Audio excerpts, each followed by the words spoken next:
Assalamualaikum warahmatullahi wabarakatuh. Bertemu kembali dengan Bu Utin dalam pelajaran Bahasa Indonesia. Baik anak-anak, sebelumnya Bu Utin ingin mengingatkan, bagi yang belum mengumpulkan tugas materi cerpen, baik tugas 1, 2, 3, dan 4, dimohon untuk segera mengumpulkan. Dan bagi yang belum, silahkan tugasnya diselesaikan hari ini. Pada pertemuan hari ini, Ibu tidak akan memberikan tugas baru, tetapi kita akan membahas tugas latihan soal materi cerpen yang pernah Ibu berikan pada pertemuan sebelumnya, agar kalian dapat mengetahui jawaban yang tepat. Untuk itu, yuk langsung saja kita simak pembahasan latihan soal materi cerpen.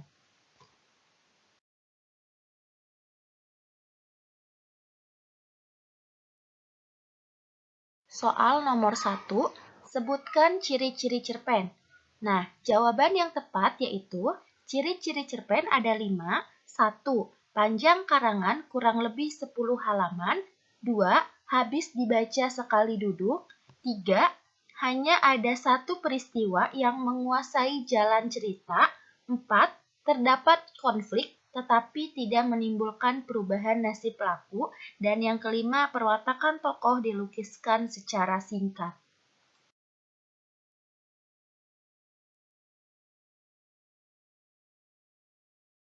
Soal nomor 2, sebutkan dan jelaskan unsur-unsur intrinsik cerpen.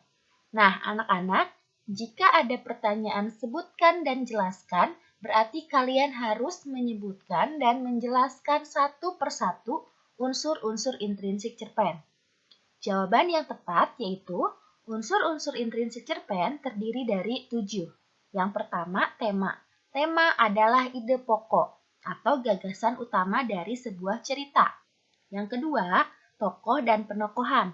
Tokoh adalah orang yang berperan dalam cerita, sedangkan penokohan adalah watak atau sifat tokoh. Yang ketiga, alur. Alur adalah jalan cerita. Alur terbagi menjadi 3, ada alur maju, alur mundur, dan alur campuran. Yang keempat, latar. Latar terdiri dari latar tempat, latar waktu, dan latar suasana. Yang kelima, amanat. Amanat adalah pesan atau hikmah yang ingin disampaikan oleh pengarang dalam cerita. Yang keenam, sudut pandang. Sudut pandang adalah posisi pengarang dalam cerita. Sudut pandang terbagi jadi 2, sudut pandang orang pertama dengan gaya bercerita aku dan saya, dan sudut pandang orang ketiga dengan gaya bercerita mereka, dia, ia, atau nama orang. Dan yang ketujuh, gaya bahasa. Gaya bahasa adalah bahasa yang digunakan dalam cerita. Misalnya, bahasanya baku, bahasa yang digunakan tidak baku, bahasa yang digunakan di dalam cerpen dapat dipahami.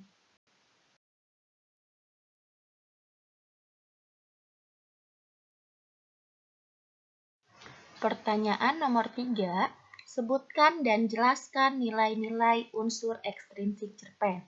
Nah, di sini ada beberapa nilai yang terkandung di dalam unsur ekstrinsik cerpen. Jawabannya yaitu ada nilai moral. Nilai moral adalah berkaitan dengan akhlak atau budi pekerti, baik dan buruknya sikap seseorang. Yang kedua, ada nilai sosial. Nilai sosial berkaitan dengan norma atau aturan dalam kehidupan masyarakat. Nilai sosial berhubungan dengan orang lain, misalnya peduli terhadap sesama, tenggang rasa, dan lain-lain. Yang ketiga, nilai agama. Nilai agama berkaitan dengan kehidupan keagamaan, misalnya beribadah kepada Tuhan, suka mengaji, dan lain-lain. Nah, selanjutnya nilai budaya. Nilai budaya berkaitan dengan kebiasaan atau tradisi yang berlaku dalam masyarakat. Contohnya, adat istiadat dalam perkawinan, upacara adat, budaya kesenian, cara berpakaian, dan lain sebagainya.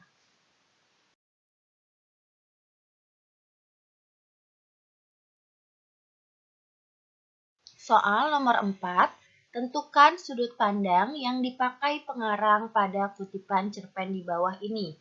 Jawaban yang tepat yaitu sudut pandang orang pertama. Mengapa? Karena penulis atau pengarang memposisikan dirinya sebagai tokoh utama dengan gaya bercerita menggunakan kata aku. Bisa kalian lihat dari kutipan cerpen berikut ini. Di sini ada kata aku. Aku di sini, duduk di bawah batang pohon bunga sakura dengan mahkota bunganya yang berwarna putih. Terbayang wajahmu yang sekarang entah di mana. Bahkan, aku masih mengingat angin musim semi yang berhembus kala itu. Hening setelah kau berkata tadi, hening yang tidak pernah muncul sejak kita berdua menjadi sepasang sahabat. Ingin sekali aku menangis dan berkata apapun untuk mencegahmu pergi. Tapi aku tidak bisa, itu pilihanmu.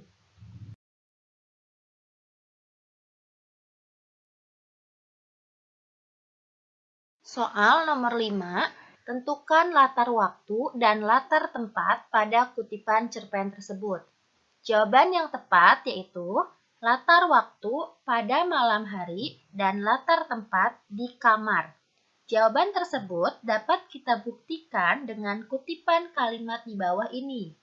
Malam hari seperti biasanya, gadis yang akrab dipanggil Aisyah ini meletakkan tangannya di depan jendela kamarnya. Bu, kenapa pesisir pantai tidak termasuk ke dalam latar tempat? Karena peristiwanya belum terjadi. Jadi latar tempat itu ditentukan oleh posisi tokoh sedang berada di mana.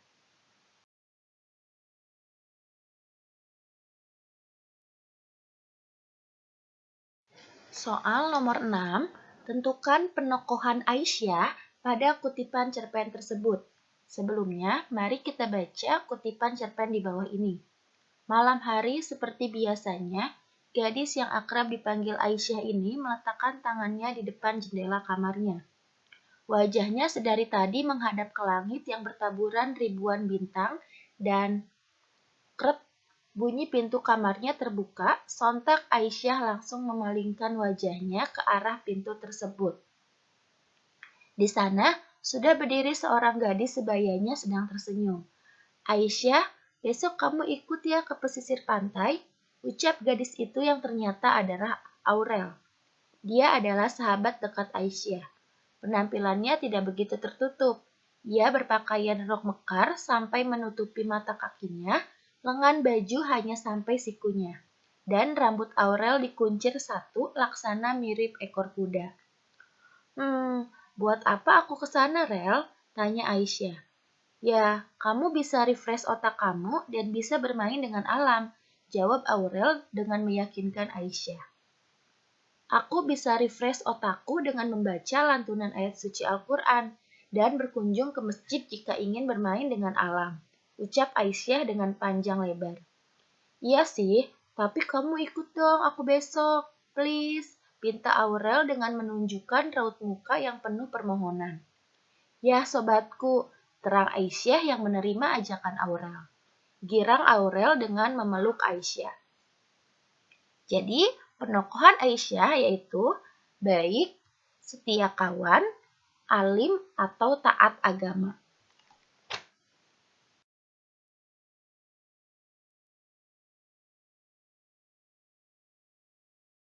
Soal nomor 7, bukti nilai agama pada kutipan cerpen di bawah ini terdapat pada kalimat bertanda nomor. Jawaban yang tepat yaitu nomor 4. Ketika terdengar suara azan, anak-anak mulai membubarkan diri untuk pergi ke masjid. Kenapa? Jawabannya nomor 4. Karena bukti nilai agama berkaitan dengan kehidupan keagamaan, yaitu beribadah kepada Tuhan atau Allah.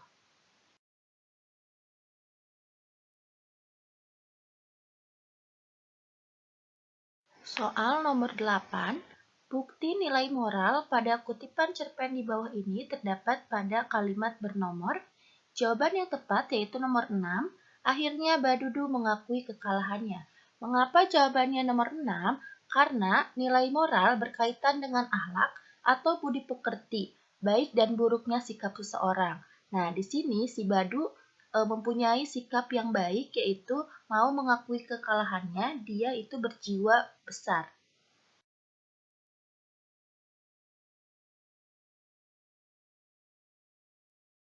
Soal nomor 9, tentukan alur yang digunakan pada kutipan cerpen tersebut. Sebelumnya, mari kita baca terlebih dahulu kutipan cerpen di bawah ini. Malam hari, seperti biasanya, gadis yang akrab dipanggil Aisyah ini meletakkan tangannya di depan jendela kamarnya. Wajahnya sedari tadi menghadap ke langit yang bertaburan ribuan bintang dan krek, bunyi pintu kamarnya terbuka, sontak Aisyah langsung memalingkan wajahnya ke arah pintu tersebut. Di sana sudah berdiri seorang gadis sebayanya sedang tersenyum. Aisyah, besok kamu ikut ke pesisir pantai, ucap gadis itu yang ternyata adalah Aurel.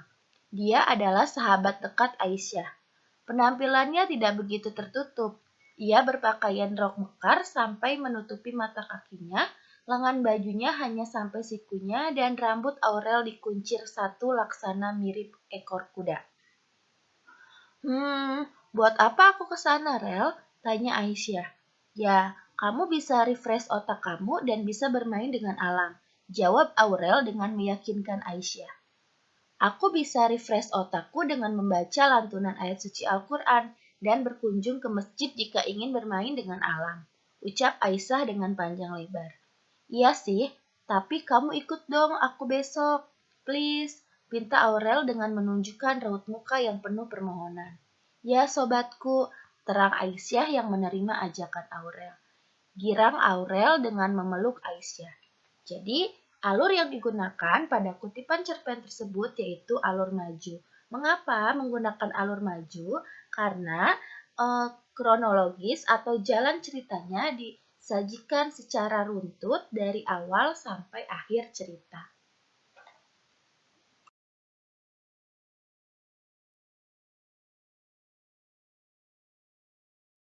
Selanjutnya, soal nomor 10, jelaskan pengertian cerpen menurut Burhan Nurgiantoro.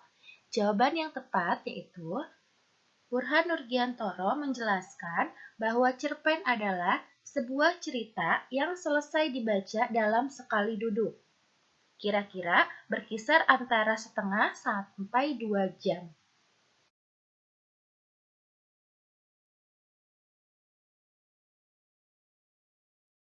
Nah, itu tadi pembahasan soal mengenai materi cerpen. Semoga dapat dipahami. Anak-anak, untuk pertemuan berikutnya, kita akan melaksanakan penilaian harian atau ulangan harian bab 3 materi teks cerpen. Jangan lupa dipelajari kembali materi dan pelajaran yang sudah kita pelajari mengenai teks cerpen. Cukup sekian pembelajaran kita pada pertemuan hari ini. Semoga kalian selalu semangat untuk belajar. Karena ada pepatah yang mengatakan, ilmu tidak akan didapat dengan bersantai. Yahya bin Abi Katsir. Baik, terima kasih. Wassalamualaikum warahmatullahi wabarakatuh.